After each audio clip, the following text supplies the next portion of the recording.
do with the cargo gear. Now, a lot of you may have seen the cargo gear. Few of you may not have seen the cargo gear because today lot of ships gearless, isn't it? But anyway, whether chalo, it's your luck or bad luck that you could see the cranes, but at least even if there is no cargo gear, there is a lifting gear, there is a crane, there is something at least for your provisions, monorail, some provision is there. Even on tankers there are cranes at least for hose handling, so you have a little bit of idea, isn't it, at least how the cranes look like. Anybody operated the cranes independently?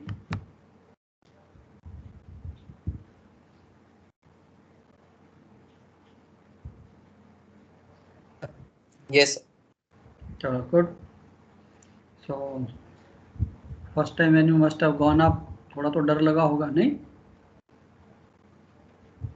क्या कहते हैं? ये sir वो STS होते रहता था तो रोज होज आते थे।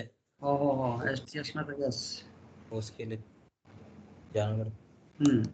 तो एनीवे, सो ठीक है, जैसे जैसे आप इक्विपमेंट को यूज़ करते हो, but yes the safety specially crane when you are moving you need a knack कि उसको कैसे ऑपरेट करना है।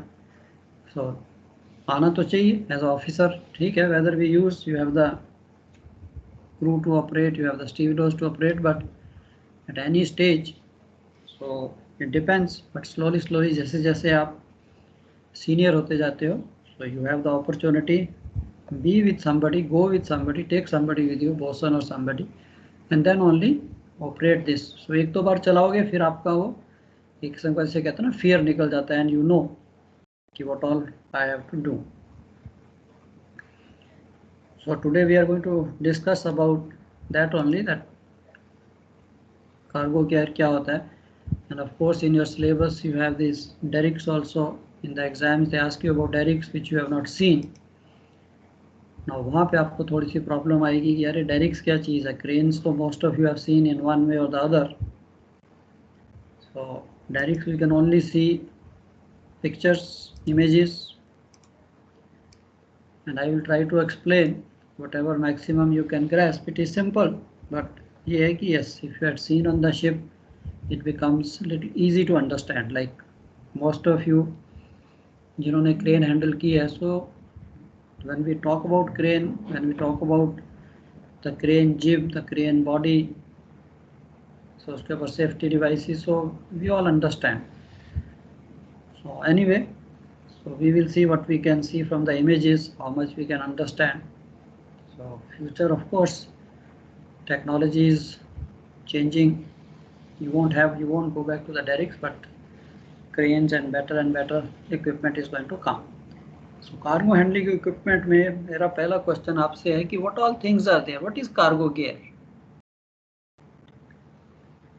आपके मन में क्या आता है कि यार when we talk about cargo gear as a duty officer, I have to take care of what all is going on. So cargo gear के बारे में जब हम बोलते हैं तो what do you think? Cargo gear क्या क्या हो सकता है? Sir cranes or grabs. Okay. देखिए there are two things. One we call the cargo gear and one we call the lifting gear or lifting equipment or lifting appliances rather. Now cargo gear, अगर anybody asks you what is cargo gear, simple कि the equipment which is used for handling cargo, isn't it? Now cargo handling means loading, discharging, shifting, anything. तो ये तो है नहीं कि specific कि हाँ भाई एक क्रेन है तो उसमें हमने सिर्फ कार्गो ही हैंडल करना है, that we can not pick up the stores, no. So basically आपके शिप के ऊपर जो भी इक्विपमेंट है, small ships have normally this cranes, bigger container ships of course gearless, और some may have gantries and all that. So whatever equipment we use for handling the cargo, that is what we call the cargo gear. अब cargo gear में if we go there are so many things. Now let's see what is latest is your cranes or derricks. उनके अंदर क्या होता है? One is the crane body. machinery, of course, taken care by the engineers. Then what do I have to do? What do I have to take care? What do you should know about the cargo gear? कि yes अगर मैं watch पे जाता हूँ या मैंने operate करना है या किसी ने ऑपरेट करना है तो उसके पार्ट्स क्या हैं? सो बेसिकली कार्गो गियर में है क्या? Wires, blocks, isn't it? Now blocks में आगे आपने देख लिया कि yes, blocks have got the sheaves. We have seen little bit of calculation also, and then we call it the crane jib or the derricks, and that's all. And then certain other equipment we use is your like slings, forklifts. So this is all what we basically say. That's all the cargo gear what we use on the ships. So we are not interested Kinara mein. Of course, there are many more things on shore which today we are using. But on the ship, what we use basically, now if you see the main part of the cargo gear equipment, the first thing comes, most of the things are okay, almost fixed, stationary like a crane body, everything is fixed. But the part which gets worn out, or the most important part is the wire. जिसका हमें ध्यान देना है कि yes, it can get damaged, what is the condition, and ये wire है क्या, इसकी मेंटेनेंस क्या है, वायर होती क्या है, isn't it? So first thing comes is the in cargo gear I should be knowing little bit about the wires. अब उसकी केयर एंड मेंटेनेंस क्या है कि wire everyone knows, everyone has seen wires in one form or the other, चाहे वो gangway पे लगी है, चाहे वो प्रोविजन क्रेन पे है, चाहे आपकी what we call the engine room lift के अंदर है, वहाँ पे भी वायर है. So wires are the main constituent in your cargo handling equipment. Now a steel wire basically is composed of what? It is basically three parts: wires, strands and heart. Now, heart means is like something जिसके ऊपर आपकी ये thin wires are wound around, and then they are made a strand, and then these strands are again made in such a way they are laid, different types of lay, right hand lay, left hand lay, and then the wire basically is made out. A heart is basically made of natural fiber. Now recently synthetic fiber has been used when resistance to crushing is required, and with many changes, if you see these ropes or wires, again their manufacturing production is different as per the requirements. But basically what we will study, what we use on the ships. So modern ropes are designed with specific tasks in mind and their construction varies. However, if you see all the wires, what we have seen on the ship, when we use them on the cranes, we use them on the derricks, or we use them even on the bunker davits, जहाँ पे भी ये wires हैं, now थोड़ा तो आपको experience होगा, you must have seen उनकी maintenance, चाहे आपने greasing की है या crew ने की है. Why we do this? Because they get affected. And they are affected by your bending, especially so when the ropes are operated around the drums. आपने देखा होगा winch drums हैं, mooring wires भी sometime use होती हैं, उनके भी bigger drums हैं, the wires are used, then they pass through the block sheaves. So this is the moving part. There are chances that ये wear out होगा, कुछ ना कुछ हो सकता है, and वहाँ पे safety भी आ जाती है. Yes, the chances of wire, if we do not take care, if we do not inspect, if we do not maintain, wire can get damaged, can break and kill, accident. So when selecting a wire rope, choose a wire which will provide reasonable resistance to both bending, fatigue and abrasion.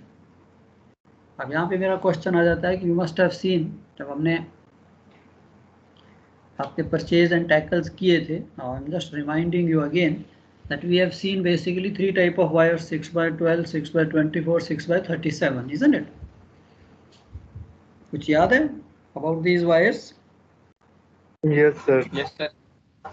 चलो एक वैसे ही general knowledge के लिए कि इनमें क्या फर्क है 6x12, 6x24, 6x37 में, what is the difference? The number of strands.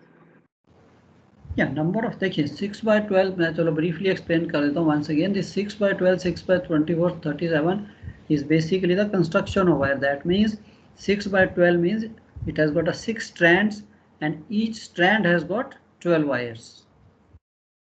isn't it? पतली पतली वायर्स होती हैं, उनका स्ट्रैंड बनाया जाता है, उसको इकट्ठा करके एक, जिसे कहते हैं basically what we call the strand. Of strand को हिंदी में क्या बोलेंगे, स्ट्रैंड बनाया जाता है. एंड फिर वो 6 स्ट्रैंड्स को इकट्ठा करके आप उसको एक ले बना देते हो, उन सबको एक कंबाइन कर देते हो और जिसे कहते हैं ट्विस्ट दे देते हो, and then it becomes a wire और अ रोप जिसे हम कहते हैं. So 6/12 6/27 means 6 strands.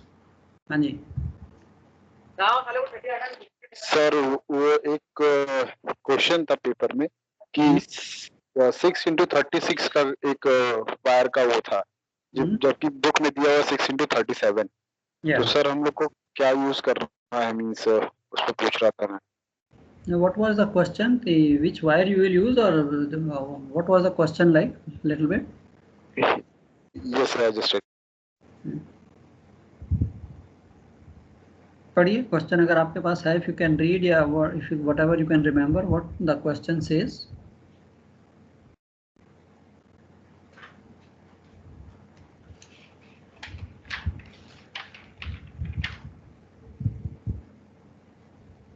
Sir, in a wire rope 6/36, diameter 14 mm, 10 wire strands were found broken in a length of 110 mm. Okay. Will you reject or accept this wire? Okay बच्चे, I am coming to that, I will come to that. Okay, तो इस question को रख लीजिए, ये इसी topic में आ जाएगा. So after few slides you will come to know, and आपको उसका डिटेल आंसर मिल जाएगा, ये क्या चीज़ होती है और उसको कैसे डिसाइड करना है. ओके. Okay, sir. या I will come to that, इसी में आ जाएगा. सो इससे पहले बेसिकली मैं जो डिस्कस कर रहा था कि ये जो टाइप्स ऑफ वायर्स हैं basically what we use on the ships, या 6/12 6/24 6/37, इसकी अंडरस्टैंडिंग थोड़ी सी आपको ज़्यादा जरूरी है. वाई?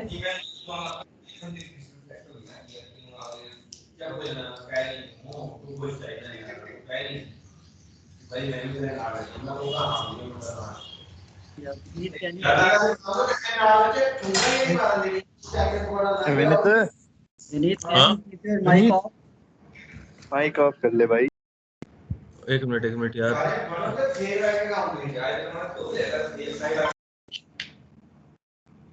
चलो सुन लिया. गुड. सो वायर्स का हम बोल रहे थे 6/12 6/24. नाउ मैं इसको थोड़ा सा आपको please pay attention all of you, because last batch का अब जब एग्ज़ाम हुआ था most of them made a mistake. किसमें? टैकल्स एंड वो परचेज का जो न्यूमेरिकल था.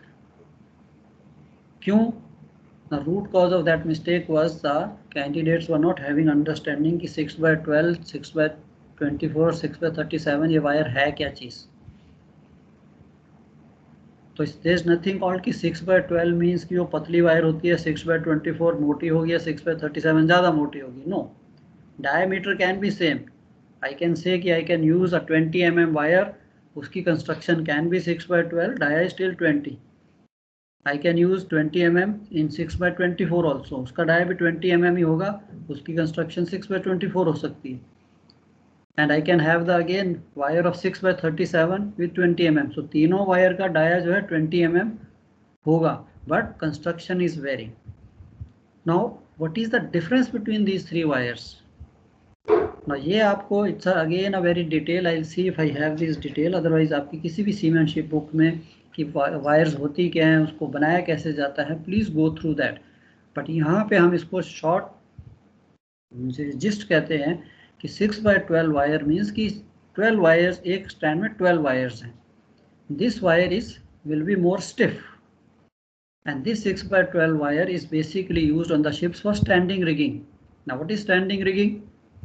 एक होती है रनिंग रिगिंग, एक होती है standing rigging. Standing rigging means कि जहाँ पे आपकी वायर को कहीं मूव नहीं करना, लाइक योर स्टेज, मास्ट के stays, forward mast, main mast आपने देखा होगा, there are wire stays just to support the mast. I hope all of you have seen this. Forward mast में कॉमन है कि देयर आर 2 या 3 stage लगे होते हैं with the bottle screw turnbuckle के साथ, डेक पे आई प्लेटिंग के साथ उसको फिक्स किया होता है.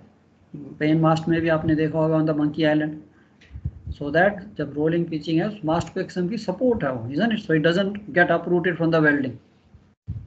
Anybody who has not seen, I hope all of you have seen that. Yes sir. Yes sir. ठीक है, उसे कहते हैं स्टैंडिंग रिगिंग. सर, हाँ जी सर जैसे हमारा आंसर आया 17.23 समथिंग उसका आंसर है। तो हमें 18 लिखना है सर या 19 लिखना है, क्योंकि बहुत से क्वेश्चन में ऐसे आता है और इवन नंबर लिया जा रहा है। मींस पीछे आंसर जो है इवन नंबर में है, आपने कहा था ऑड नंबर लेना है। नहीं और नहीं बच्चे, मैं आता हूँ, मैं I am coming to that, I will come on that. कि जैसे भी आपने कहा कि आपका आंसर जैसे आ जाता है कि 17.4, इजंट इट, कोई भी आ जाता है, डिजिट में आ जाता है 17.4 या 17.2 या 17.3, उसकी तो वायर नहीं मिलती, तो आप उसको राउंड अबाउट करके कर सकते हो कि जी 18 mm की मैं यूज़ करूँगा।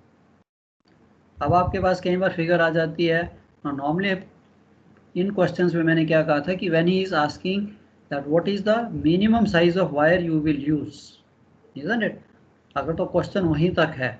अब मैंने एफर्ट कैलकुलेट किया और मेरी वायर का जो साइज आ रहा था, example it is coming to say 16.4 16.2 mm,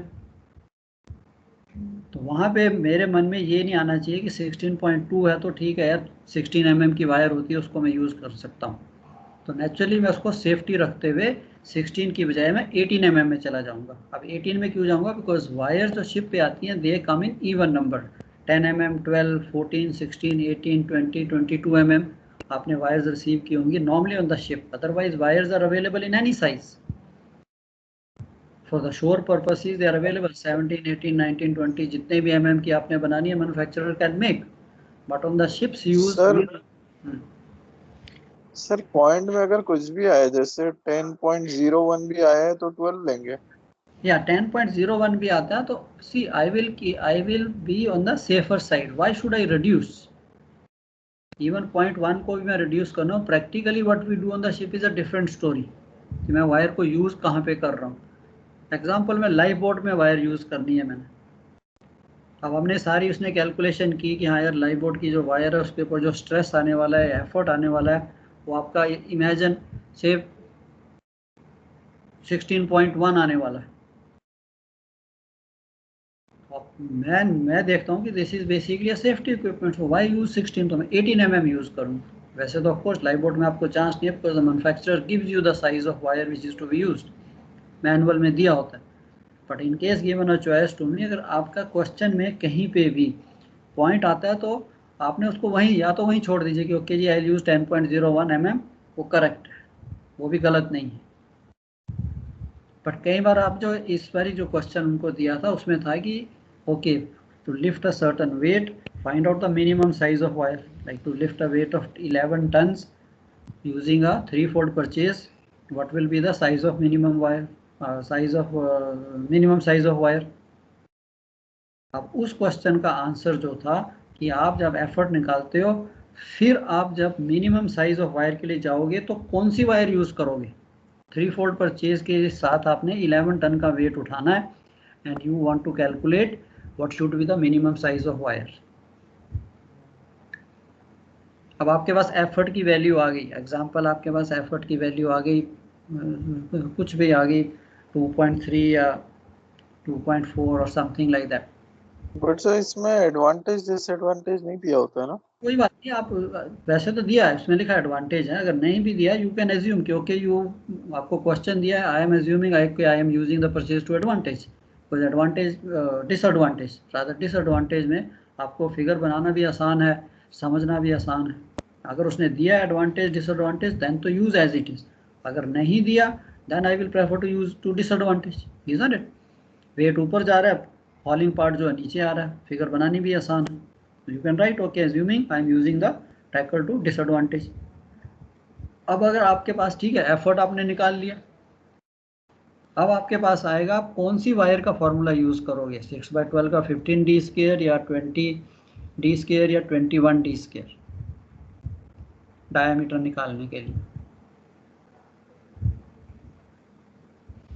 sir सबसे ज्यादा वाला यूज करेंगे, उससे सबसे कम आएगा। देखिए ओके, एनीबडी एल्स। अभी आपका कोड ही मेरे पास आता है, चलो SH ने बोल दिया कि भी मैं सबसे ज़्यादा वाली वायर 6/37 ही यूज़ करूँगा। Anybody else? बच्चे we will take 10-15 minutes extra, but I am very, at least now I know कि I should clear this doubt in your mind before you go for the exam.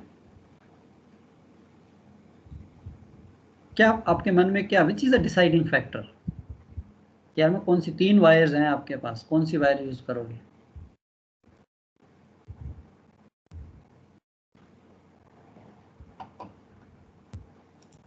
by 12, हाँ जी, 6 by 12 strands होगी 6 by 12 sir. आपकी बच्चे आवाज cut रही है DS, I don't know. 6 by 12. 6 by 12 की आप वायर यूज करोगे। Just now what I said, you are using a 3-fold purchase. एक मिनट दीजिए, I have to go back, let me go back on the board. Give me a minute, let me fix up my better camera and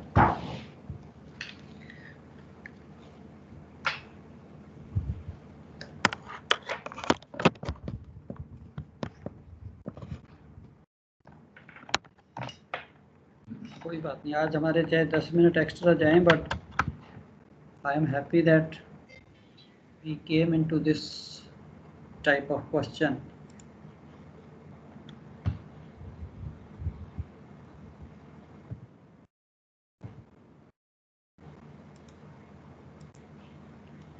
I'm just unsharing the screen to go back on the board.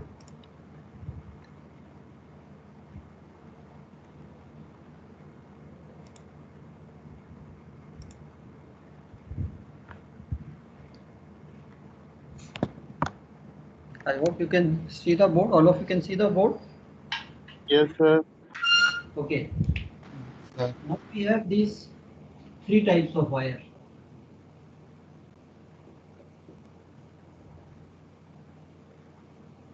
6 by 12, 6 by 24, and 6 by 37. They all can have any diameters. This wire also can have 20 mm dia. This also can have same 20 mm dia, and this also can have same 20 mm dia. The first thing we have studied, this 6 by 12 wire means it has got 6 strands, and each strand has got 12 wires. And in strands को अब आपने लिया और आप इसको आपने इसकी wire बना दी, 1 strand, another strand, another strand, and similarly जैसे भी आप वायर को रिप करते हो, तो फाइनली आपने 6 strands को घुमा घुमा के एक सीधी वायर बना दी, जो कि आपकी wire is looking like this. It has got basically say 6 strands criss cross fashion में आपने इसको बना दी. इसका dia 20 mm. Now imagine instead of so many wires, I just take one wire. ये जो मेरे हाथ में पेन है, मैं एक ही वायर, इतनी मोटी वायर लेता हूँ 20 mm की. आप इसे कहोगे सारे वायर थोड़ा नहीं तो पाइप है और रॉड है, isn't it? All of you have seen the container rods, isn't it? आपने कंटेनर रॉड्स देखी हैं. अब वो कंटेनर रॉड का जो डाया है वो भी शेष 20 mm है. अब उसको भी दोनों तरफ से अगर आप पुल कीजिए तो उसकी भी उतनी स्ट्रेंथ है जितनी की इस 20 mm वायर की होगी. इसका साइज भी 20 mm है, बट इस वायर को मैंने क्या किया, इसी पाइप में से उसकी पतली पतली वायर्स काट के उनको मैंने घुमा दिया. ये जो आपकी 20 mm की ये जो एक वायर है, जिस single wire, can you use this in a sheave? Can you use it in a block? No sir. No sir. क्या नो नॉट? सर. अब सपोज मैं इसी एक 20 mm वायर की चलो 2 वायर बना देता हूँ 10 mm की, उन दोनों को लपेट देता हूँ वापस. वायर बन गई 20 mm, एक wire 20 mm thick, 10 mm thick थी, उन दोनों को मोड़ा 20 mm डाया बन गया, बट सिर्फ 2 ही वायर हैं. Still can I use this wire in a sheave? Can I pass through the, इसको मैं बेंड कर सकता हूँ? No sir. ये सीधी है वायर, इसको इसमें से तो बेंड करना मुश्किल हो. अब आप इमेजिन कीजिए कि ये जो 20 mm की वायर थी इसको मैंने बना दिया कितना, इसमें 12 × 6 72 वायर्स बना दी इसी एक वायर की पतली पतली। मशीन में डाला, मैं इसको खींचता गया, इसकी पतली पतली 72 वायर्स बना दी एंड अब उनको मैंने इकट्ठा ऐसे 6 स्ट्रैंड बना के इकट्ठा कर दी। अब ये जो वायर है मैं इसको बेंड कर सकता हूँ, but again not to that extent, ऐसे ही ये बेंड होगी बिकॉज इसमें वायर्स कम है। अब सेकंड स्टेज पे मैं क्या करता हूँ, इसी वायर्स को व्हाट डू आई डू,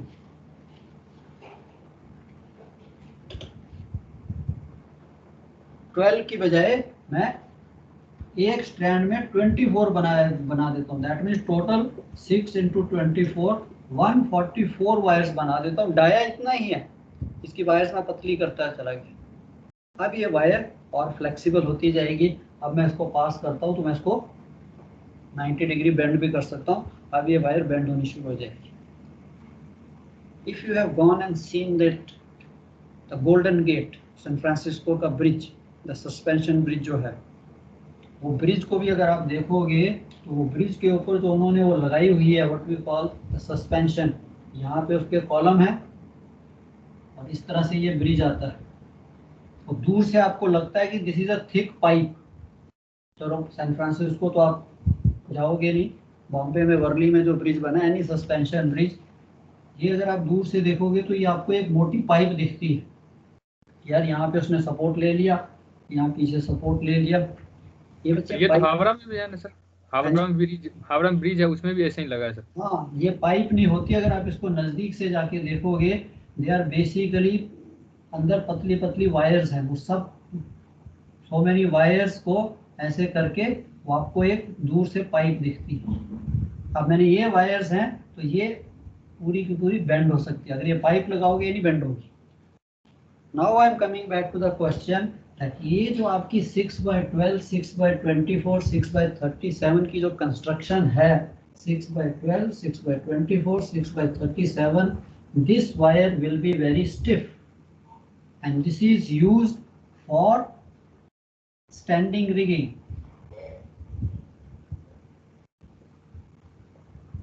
जहां मैंने इसे कुछ बेंड नहीं करना, कुछ नहीं करना, मेरे पास ये मास्ट है, इस मास्ट को मैंने सपोर्ट देनी है, एक साइकिल यहाँ लगाया, यहाँ मैंने एक टर्न बक्कल लगा दिया और इसको यहाँ लगा दिया एंड ये आपकी वायर पे कुछ नहीं होना, ना बेंड होना, ना कुछ करना। So I can even put a pipe here also, container rod. But container rod, इतनी लंबी रॉड को उठाना, ट्रांसपोर्ट करना डिफिकल्ट, तो इसके लिए हम एक स्टिफ वायर लगाते हैं, 6/12 की वायर लगा देते हैं। उसका आपको कॉइल भी आता है, जितनी मर्जी आप काटिए, 10 metre, 20 metre, 30 metre. So these are called the very stiff wire. 6/24 double होगी, पतली पतली कितनी वायर्स आएगी, ये वायर जो है और फ्लेक्सिबल होती जाएगी। Normally these wires we use in the cranes और डेरिक्स, जहां उसने शीव्स में से पास होना है। अभी हमने देखा यार, मैंने ये ब्लॉक बनाया, this is basically your block. अब इस ब्लॉक में 2 फोल्ड परचेज है। अब वायर ने इसमें से देखो कितना बेंड होना, 90 डिग्री बेंड होगी। तो I need a flexible wire, तो बेसिकली ऐसे बेंड भी हो सकती है या नहीं, isn't it? So I cannot use 6/12. 6/12 तो स्टिफ वायर।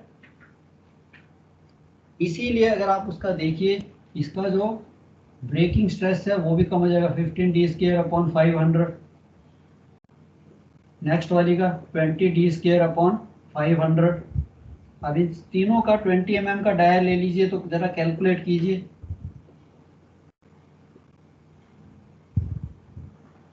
एंड ये 21 d²/500, ये आपकी 6/12, 6/24, 6/37। सो नेचुरली इसका आपके पास ब्रेकिंग स्ट्रेस थोड़ा ज्यादा आएगा। डाया सेम ही है 20, तीनों का करके देखिए जरा कैलकुलेटर पे। हाँ सर, ज्यादा ही आएगा 21 वाले। 21 हो गया, 20 तो ज्यादा आएगा। अब मेरे को उसने क्वेश्चन में पूछा which is the minimum size of wire. अब मिनिमम साइज, चाहे मैं इसको 20 यूज करूं, चाहे इसको यूज करूं, ये तो है नहीं कि मिनिमम साइज इसका कम होगा। तो सबसे पहले मैंने देखना है कि यार इन तीनों वायर्स में से मैं वायर कौन सी यूज करूं। If I am using a single sheep block, यार वायर ने ऐसे ही बेंड होना है, तब तो ठीक है यार, इवन 6/24 इज बेस्ट। पर जब वो 3 फोल्ड परचेज दिया है, उसमें वायर ने कितना उसके अंदर घूमना है, so I need the maximum flexible wire. I will use 6/37. Like cranes, light boats, wire कितनी बेंड होती है, 90 डिग्री बेंड होती है, इवन 180 डिग्री बेंड होके जाती है एक शेप से दूसरी शेप में। I need a flexible wire. I don't need a stiff wire. So please do not use 6/12 in these purchases. 6/12 अगर कोई आपको क्वेश्चन भी करता है, 6/12 will be a stiff wire. Okay, so इधर यूज, अगर उसने मेंशन नहीं भी किया क्वेश्चन में, तो उसको you can write assuming that 6/24 और 6/37 wire is used, so minimum size. अब या इस फॉर्मूला को यूज कर लीजिए या इसको यूज कर लीजिए। अब आपके पास साइज आ गया, आपने निकाल लिया, डी आ गया आपके पास 20.47 mm। क्वेश्चन कहता है यार what is the minimum size of wire you will use. तो मैं इसको यहीं पे लिख देता हूँ क्या 20.47, आई विल यूज 21 mm।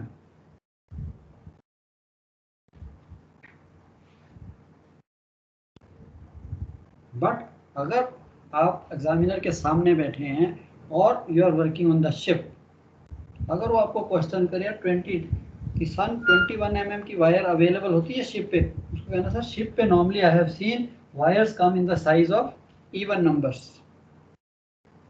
तो अगर मेरे पास 21 की अगर वायर है शिप पे, गुड, नहीं है तो instead of using 20 I will go for next 20, जो अवेलेबल है next 20 who will be available. So question में आपने क्या लिखना है ये तो हमने समझ लिया। सो क्वेश्चन में या तो मैं यहीं तक रुक जाता हूँ कि 21 mm, क्योंकि 20.47 इतने mm की वायर तो शिप पे नहीं आएगी, पॉइंट्स माइक्रो उसमें डेसिमल में तो नहीं आएगी। तो आप उसको हिंट दे रहे हो कि 20.47 में I will not prefer to use 20, मैं कम नहीं जाऊंगा, चाहे यहाँ पे 20.4 की बजाय 20.17 क्यों ना होता, I will prefer to use the 21। अब आपने यही वायर को कहता है the same wire you want to use for a gun tackle और for gin tackle, then how much load you can pick up.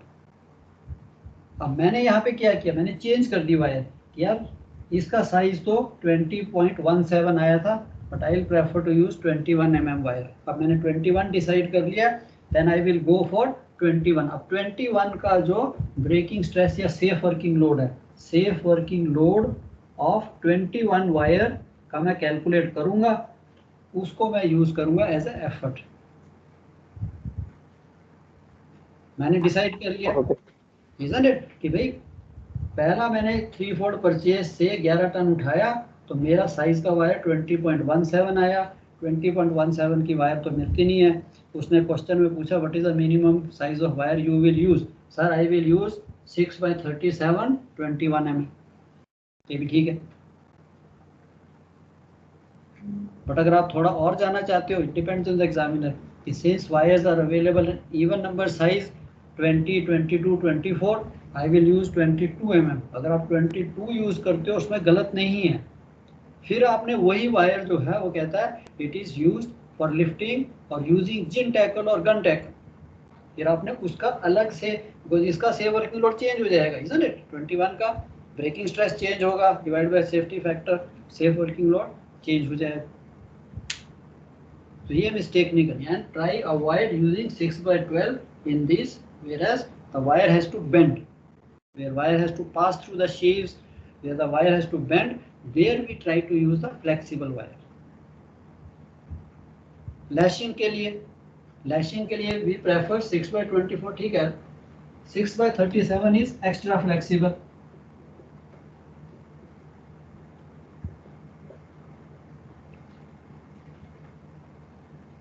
अच्छा, 6/36 का क्या होता है ब्रेकिंग स्ट्रेस का फॉर्मूला? आता हूँ। 6/36 का भाई वो कहता है कि यस ब्रेकिंग स्ट्रेस अगर आपने निकालना ना हो, बेसिकली 6/36 की तो वायर नहीं होती, normally you have this wire, so you can use this one, this formula only कि 6/37 का भी है, सो 6/36 almost same formula will work. Okay sir. Okay, अब आपका क्वेश्चन था वहां पे, चलो उसी को साथ ले लेते हैं। I hope this is clear. अब ये तो 3 वायर्स होगी, 3 टाइप्स ऑफ वायर। अब आप देखिए nowadays you are using this cranes. Now cranes में जो है ना तो 6/12, ना तो 6/24, ना ही 6/37 wire, is nothing. There we use a braided wires. Braided wire again there are many types. वो बेसिकली क्या होती है, this wire is made in a very different way. It is like a anti twist. Braided wire are anti twist.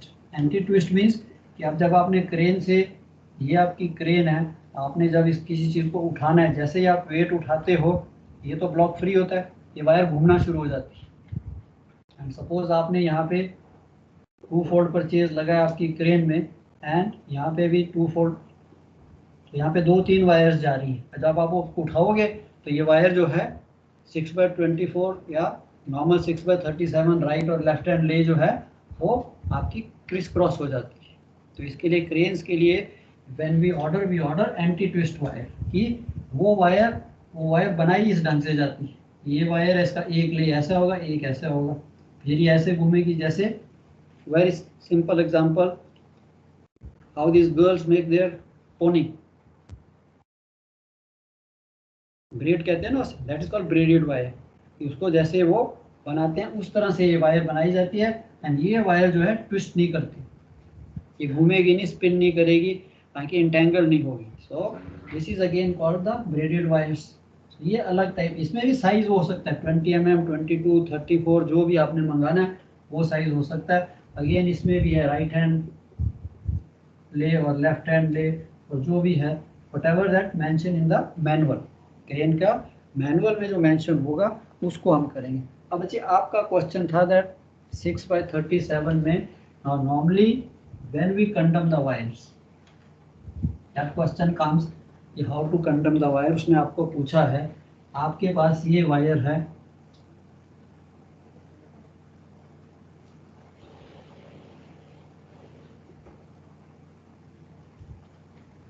मतलब this formula is a very rough empirical formula. इसमें कोई hard and fast कोई science नहीं है, but it is just कि भाई it works well. इस wire में ना इफ आई टेक, ये मेरी क्रेन की वायर है, पूरी लंबी वायर है ना, if I take 8 times the diameter in a length of 8 times the diameter in a length of 8 times the diameter of wire, if 10% wires are broken, then you condemn the wire. This is as per your dock safety. Means अगर मेरे पास 6/36 की, आपने कहा था 6/36 की wire है, and कितना dia था उसका 20 mm,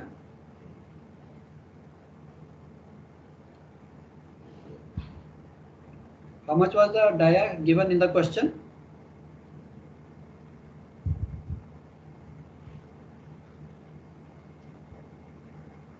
Sir, 10 in a length of 110 mm.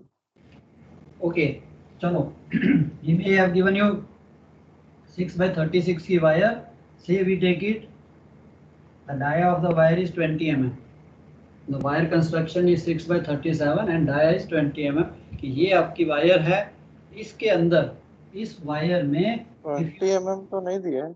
हाँ चलो कोई बात नहीं, he says in a length।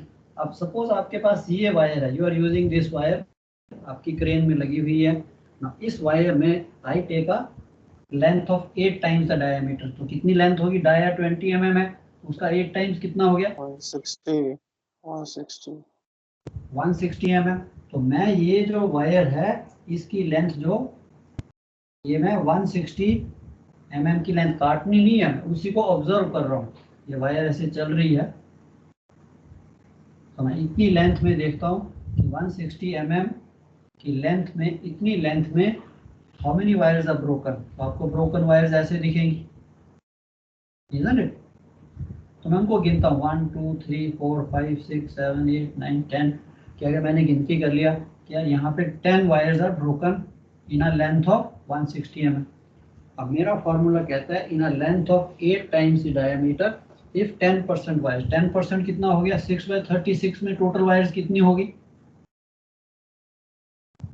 216। 6 strands, एक स्ट्रैंड में 36 वायर्स हैं, तो टोटल वायर्स कितनी होगी? 6 × 36 इतनी होगी ना? Yes, sir. अब 10% ऑफ दिस कितना हो गया? 21.6। Yes sir. दैट मीन्स इतनी लेंथ में अगर 21.6 10% of these wires are broken, means अगर 21 wires are broken then this wire has to be condemned। मतलब तब तो इसको, बट इसमें डाया नहीं दे रखा है रोप वायर का, अपने को तो लेंथ दे रखी है ना। हाँ तो उसने कितनी लेंथ दी है? 108 sir. 110 110 mm sir. in a length of 110 वो चीज दे दी उसने, ठीक है, डाई की जो इन अ लेंथ ऑफ 110 मिलीमीटर। तो मैं इतनी वायर आपको दी है, ही हैज गिवन यू 6/36 की वायर है। That means total number of wires, total number of wires in a 6/36 is 216 wires. ठीक है, इसका 10% into 10% is equal to 21.6। So इस लेंथ में अगर 21.6, that means if 21 wires are broken I will condemn the wire.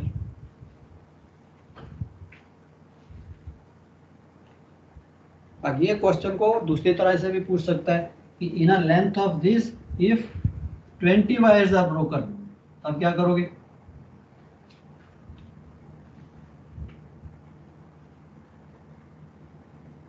तो रखेंगे sir condemn करेंगे। अब आपका फॉर्मूला तो कहता है भी 21.6 कि 21 वायर्स टूटेंगी तभी आपने इसको कंडम करना। मैं कहता हूँ यार मैंने गिनती किया तो मेरे को यहाँ पे ओनली 20 वायरें टूटी हुई मिली। इनको मैंने गिनती की 1 2 3 की 20 मिली, 21 तो मिली नहीं। तो बच्चे this is one of the criteria, this is not the only criteria. But अगर वो आपको क्वेश्चन सिर्फ इतना ही पूछता है तो आपने उसको डिटेल में लिखना है, ये फॉर्मूला लिख के कि as per the regulation, as per the formula, तो आपने ये पूरा लिखना है। If in 8 times the diameter 10% wires are broken then wire has to be condemn. So यहाँ पे since it is 20 wires are broken, required is 21, so I will not condemn the wire. और साथ में आपने ये भी लिख सर देना एक है। बार फॉर्मूला लिख देंगे? हाँ जी, सर बोर्ड पे एक बार फॉर्मूला लिख देंगे? बोर्ड पे नहीं दिख रहा? सर फॉर्मूला लिख देंगे बोर्ड पे एक बार?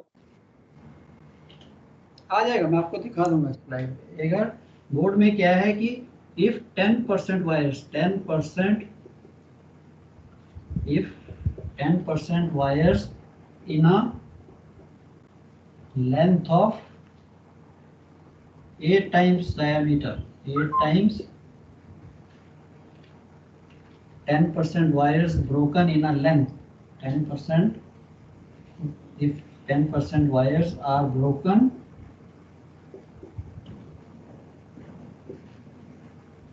in a length of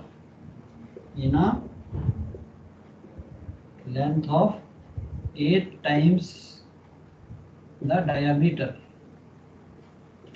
then that wire has to be condemned.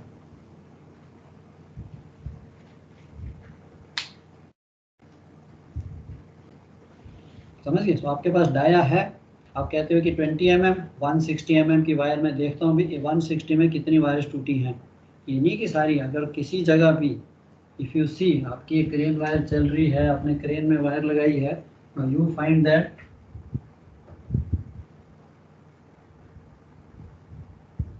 ये मेरी क्रेन है, इसके अंदर जो वायर है और यहाँ पे मेरे को ऐसे वायर टूटी हुई दिखती हैं, तो मैं इस लेंथ को देखता हूँ, तो मैं देखता हूँ 8 टाइम्स इस लेंथ में। अगर 20 mm की वायर है तो मैं ये लेंथ 160 mm की लेंथ ले लेता हूँ, उसमें गिनती करता हूँ यार कितनी वायर्स ब्रोकन। तो यहाँ पे मैंने देखा है only 3 wires are broken, but as per my formula I know कि 10 टाइम्स 8 टाइम्स द डायमीटर 160 में 10 टाइम्स जो है वो 6/37 की ये वायर है, तो 22 वायर टूटी होनी चाहिए। 3 वायर टूटी हैं, I can still use it, but इसके साथ there are more criteria, there are other criterias also. So ये नहीं खाली सिर्फ ये वायर ही हमने गिननी है कि अच्छा जी अभी 20 टूटी हैं, जब तक 22 नहीं टूटेंगी तब तक मैं ये वायर चेंज नहीं करूँगा, नो। एंड सर उसमें 21.6 आया था, तो 21 क्यों लिया, उसको 22 नहीं लेंगे? 22 देखिए हम सेफर साइड में लेंगे ना, अगेन सेफ्टी बच्चे, we are all the time talking about safety. तो 21.6 को why should I wait for 22, तो मैं कहता हूँ 21.6 ठीक है, 21 भी टूट गई change, okay. Okay sir. It is just कोई हार्ड एंड फास्ट नहीं है। वैसे तो यू थिंक कि I will wait for 21 wires की मैं उसको पूरी वायर को बैठ के उसमें 21 गिनूंगा, नहीं यार अभी 20 टूटी है, एक और टूटना है तो तब चेंज करेंगे, no. It depends where the wire is used. ये तो आपको उसने एक एम्पेरिकल फार्मूला, रफ फार्मूला दे दिया है कि यार आपके पास अगर वायर दिख रही है कहीं पे उसकी इतनी वायर्स अगर टूटी हैं, फिर उसने कैलकुलेट किया कि उसकी स्ट्रेंथ है। ये तो हमारा इंडियन डॉक लेबर, अगर आप एमसा में जाइए ऑस्ट्रेलिया, वो कहता है even I think it is 10 times diameter 5% wires, वहाँ उसका फॉर्मूला अलग है। उन कंट्रीज में वो कहते हैं नहीं 10 times the diameter 5% wires are broken.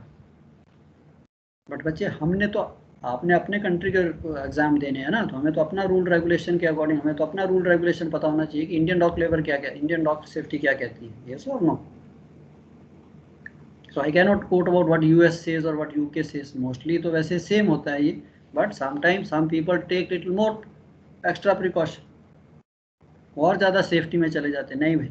So similarly I think I have read somewhere AMSA जो है दे बिलीव, अब उनके लिए कि 10% means in a length of 10 times the diameter, that mean 20 mm की वायर है, 200 mm में 5% वायर्स, 6/24 की अगर आप वायर लेते हो 144, उसका 5% कितना हो गया,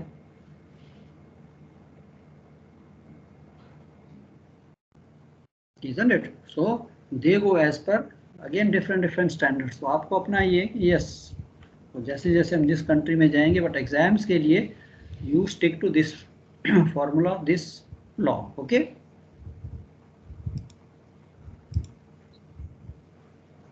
चलो वी गो बैक टू, तो वहाँ पे भी आपको ये दिख जाएगा।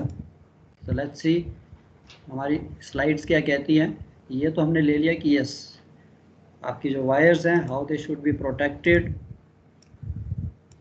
सो this is what we were reading. So I hope that doubt is clear in your mind. बच्चे जो आप पूछ रहे थे, ठीक है, 6/36 लेंथ दी है, कुछ भी दिया है, तो मैंने ये याद रखना है 8 टाइम्स 8D, 8 टाइम्स डायमीटर में 10% वायर्स, तो 10% वायर्स में टोटल वायर, उस वायर में टोटल वायर्स कितनी है, 6 स्ट्रैंड्स तो हैं, इट इज 6/24, उसमें 144 हो जाएंगी, 636 हुआ तो उसकी जो 216 हो जाएंगी, 6/37 की वायर हुई तो उसके अंदर 212 हो जाएंगी, isn't it? So जो भी आपकी कैलकुलेशन से आती है, if you multiply 6 by, तो जितनी वायर्स है उसका 10% अगर टूटा हुआ है। अब आ जाता है care and maintenance. Now wire should also be protected as well as possible against corrosive action, especially in the salt-laden atmosphere at sea. Now when corrosive conditions exist, the use of galvanized wire is recommended. So normally we have the galvanized wires कि उनके ऊपर coating चढ़ाई जाती है, zinc coating, but वो थोड़ी देर ही चलती है। जैसे ही वायर शीम में मूव करेगी, ब्लॉक में मूव करेगी, तो उसकी वो कोटिंग निकल जाएगी, एंड उसको हम प्रोटेक्ट करने के लिए we put that compound, it's not grease. हम तो एक सीमेंट लैंग्वेज यूज करते हैं कि यार greasing of wires, it is not a grease, it's a special compound WRP।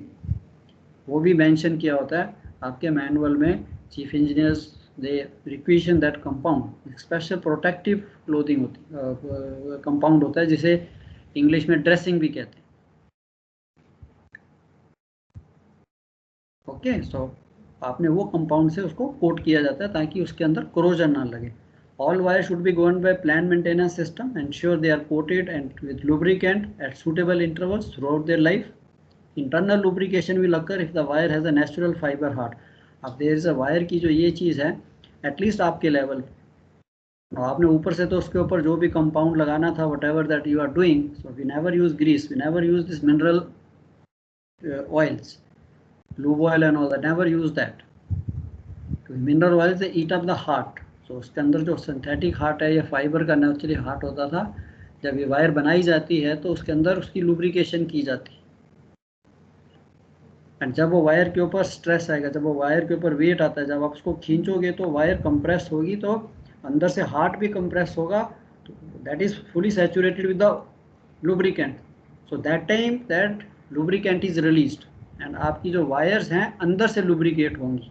जब उसके ऊपर आप लोड उठाते हो तो वेट आता है, then that heart gets compressed and it releases that lubricant, और उससे पूरी की पूरी अंदर की जो वायर्स हैं वो lubricate होती हैं, and then your wire remains in good condition. अगर आपका अंदर से आपका हार्ट ही खत्म हो गया है, if it is deteriorated, तो अंदर से lubrication होगी नहीं। आप ऊपर से जितना मर्जी lubricant लगाते जाइए, अंदर की जो corrosion है, इरोजन जिसे कहते हैं, the wires keep on eroding from inside, आपको दिखेगी नहीं, ऊपर से तो वायर ठीक दिखेगी, अंदर से वायर जो है उसको लुब्रिकेशन हो ही नहीं रही, and suddenly you will find your wire will break. Corrosion तो है, कोरोजन क्या करती है, it's basically eats up the metal. तो इंटरनल का कोई चांस नहीं है सर? हाँ जी, इंटरनल का सर कुछ नहीं हो सकता है क्या? या इंटरनल के लिए तभी, या जब हम ग्रीसिंग करते हैं इसीलिए करते हैं कि आपने जो कंपाउंड यूज करना है वो अंदर भी सीप होता जाता है थोड़ा थोड़ा, जब हम कोट करते हैं तो वो थोड़ा सीप होगा, वो सीप होके क्या है, जो अंदर जूट का जो हार्ट है या सिंथेटिक हार्ट है वो उसको चूसता जाएगा, एंड जब वायर पे वेट आएगा, फिर अब इमेजिन आपने एक रोप है जिसके ऊपर एक लुब्रिकेंट लगाया, जब आप उसको खींचोगे तो नेचुरली वो लुब्रिकेंट बाहर आएगा, फिर वो वायर्स को अंदर से लुब्रिकेट करेगा, isn't it? बट अगर हमने ऑयली ग्रीस या कुछ मिनरल ऑयल, डीजल ऑयल या कुछ और ऑयल लगा दिया वायर के ऊपर, वो तो हार्ट को खा जाएगा, it will dissolve the heart. अगर हार्ट डिजोल्व हो गया, अब अंदर लुब्रिकेंट कौन पकड़ेगा, कोई भी नहीं पकड़ेगा। ओके, तो इसके लिए आपने ये चीज़ जो है, normally when you work on deck, this is the idea of working apprenticeship या कैडेटशिप करने का, कि you go and work with crew, same time you open the book, study the book and see practically क्या हो रहा है। Doubts, जी वो sir ये हम कौन सा कंपाउंड लगा रहे हैं, या ऐसा कंपाउंड क्यों लगा रहे हैं, कैसे हो रहा है। उस वक्त तो शिप में आपके पास सब कुछ है, अब तो आपके घर में कुछ भी नहीं है, ना वायर है ना रोप है। प्रैक्टिकल लाइफ का यही है कि हाँ यार, एनीवे वो नहीं है, लाइफ हैज नॉट एंडेड, आपने अभी वर्क करना है शिप पे। When you go, it is a beginning, now you go as a second officer, third officer, by the time you become chief officer, so you should know यार wire चीज़ क्या है, बनती कैसे है, मेंटेनेंस क्या चाहिए इसकी, finer points you have to study all this. चलो ठीक है, तो यहाँ तक। Now again, care and maintenance of steel wire rope. Wire ropes have a lubricant incorporated during manufacture.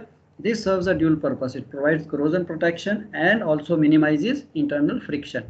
Australia वगैरह में जाओगे, AMSA and all that, they bring that equipment, मैं दिखाऊंगा आपको, they got a clamp sort of thing, जिससे वो wire को खोल देते हैं, ऐसे क्लैंप करेंगे, they can have a look on the internal condition of the wires, especially where you are using this cranes and all that. बात तो ठीक है, सेफ्टी है, कहने को they are very you know finicky, but इस condition में ठीक है यार, उसने अगर कोई इंस्पेक्शन करने आ रहा है तो they do a proper inspection की, let's see chief how your crane wires are there, ऊपर से तो तुमने लुब्रिकेट कर दिया, अच्छा काला कर दिया उसको पूरा, let's see the condition of wires inside. Protection provided by this manufacturing lubricant is normally adequate to prevent deterioration due to corrosion during early part of the ropes. However, during the life we have to keep, आपकी PMS आ जाती है 1 month, 2 month, 3 month after bad weather, तो हम उसकी cranes की wires को जो है आजकल आपके पास, that's why I'm telling you कि you have seen very less cargo gear, otherwise उसका रूटीन रहता है, सब big job. So this service lubricant is termed as dressing, जिसे हम अपनी देसी भाषा में ग्रीस कहते हैं, greasing of the wires, wire grease की, गैंगवे की वायर्स को ग्रीस कर दो। And lot of time you will see the crew has got less knowledge, वो एक्चुअल ग्रीस पकड़ के लगा देंगे, हाँ यार देखो फर्स्ट क्लास लुब्रिकेंट है, विदाउट रियलाइजिंग ये ग्रीस एक मिनरल ऑयल से बनी होती है, ये अंदर उसके हार्ट को जाके खा जाएगी over a period of time, not overnight but may be in 1 month 2 months time आपका जो हार्ट है वो भुर जाएगा सारा, खत्म, अंदर की ग्रीसिंग होगी नहीं। So details of maintenance of steel wire carrier fitted on laid down in the maintenance manual और companies के PMS में। Wire houses sometimes you have, of course आजकल काफ़ी कम है, normally we used to use as the wire mooring ropes के लिए भी wires use की जाती थी, 28-30 mm की मोटी wires होती थी, तो उनके लिए भी है। वहाँ पे तो एक आधी वायर भी टूटी है तो इट कैन हर्ट स्टीविडोर किसी का भी, मूरिंग में का भी, या जब मूरिंग में है तो आपका हाथ काट सकती है, तो इसके लिए वी टू रिमूव। वहाँ पे आपने वेट नहीं करना है कि एक वायर टूटी है 10 वायर टूटेंगी, वायर टूटी है तो यार इट विल डेफिनेटली, जब हम मूरिंग रोप्स को, मूरिंग वायर्स को हैंडल करेंगे तो किसी का हाथ कट सकता है, इस बेस पे हम उसको चेंज कर देते हैं। Inspecting wire, steel wire ropes carried fitted on ships must be inspected periodically. यहाँ पे आपका काम कम आएगा, अब तक तो आप चीफ ऑफिसर के साथ जाते थे, उसको असिस्ट करते थे, यू मस्ट हैव सीन। ये नहीं है कि आपके पास वायर्स कोई भी है, whatever wires are there on any of the lifting appliances, whether it's a provision crane, gangway, boat David, life, ये दूसरा डेविड, बंकर डेविड, फोक्सल पे डेविड है, जहाँ पे भी वायर है दे मस्ट बी इंस्पेक्टेड। इसीलिए तो that is what the chief officer job is. And अगर आप भी देखते हो एज अ ऑफिसर तो टेल चीफ ऑफिसर सर ये वायर्स जो हैं काफ़ी रस्टेड दिख रही हैं, तो हो सकता है उसकी आंख से निकल गई।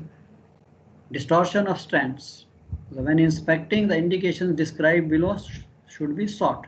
क्या आपने ये देखना है जब इंस्पेक्ट कर रहे हो कि when to condemn the wire, अगर आपकी स्ट्रैंड है, this is a result of damage by kinking, crushing, serious crippling around a bad nip, wire bend होगी या डिस्टॉर्शन, स्टैंड जो हैं बेंड हो गए हैं, कुछ भी हुआ, उसकी स्ट्रेंथ कम हो जाती है। अब आपने ये जो वायर्स देखी हैं, वाई इट इज़ 10% और 10% वायर्स या 21 वायर्स या 10 वायर्स आर ब्रोकन, मीन्स उस वायर की स्ट्रेंथ जो है, आप आ गया safe working load. If the wires are broken that means कुछ भी वायर्स आर ब्रोकन तो उसकी स्ट्रेंथ में फ़र्क पड़ रहा है, उसका सेफ वर्किंग लोड या ब्रेकिंग स्ट्रेस जो है वो इफेक्ट होना शुरू हो जाएगा। सो दे हैव कैलकुलेटेड कि एक वायर टूटेगी तो ब्रेकिंग स्ट्रेस में कितना, वो कहता है नेग्लेजिबल, 2 टूटेंगी यार कोई इतना नहीं है, 10 टूटेंगी अब भी नहीं, बट वो कहता है कि जब 10% टूट जाएंगी, यस इसकी जो स्ट्रेंथ है 50% पे आ जाएगी। अब 50% है, जिसका ब्रेकिंग स्ट्रेस 20 टन था, नाउ उसका ब्रेकिंग स्ट्रेस 10 टन बन गया है, सेफ वर्किंग लोड भी कम हो जाएगा। सिमिलरली डिस्टॉर्शन ऑफ स्ट्रैंड्स अगर आपको दिखते हैं दैट मीन्स उस वायर की स्ट्रेंथ कम हो जाएगी, I must change. Flattening of some of the outer wires by abrasion, कई बार आपने देखा है वायर कहीं दब जाती है, फ्लैटन हो जाती है, वहाँ भी उसकी स्ट्रेंथ जो है कम हो जाती है। सो this is the reason why it is recommended that you must change the wire. क्यों कि सर किंक आ गया, कुछ भी आ गया, show you some pictures, kink कैसे आता है, स्ट्रैंड्स कई बार प्रोट्रूड करते हैं, टूट जाते हैं। आइडिया क्या है, you should be able to answer कि why you want to change, थोड़ी सी बेंड हुई है, थोड़ा सा किंक आ गया, सर उसकी स्ट्रेंथ रिड्यूस हो गई, I can not lift as much weight जो उसके सर्टिफिकेट पे लिखा हुआ था। चलो quickly have a cup of tea, 15 minute में मिलते हैं, ओके?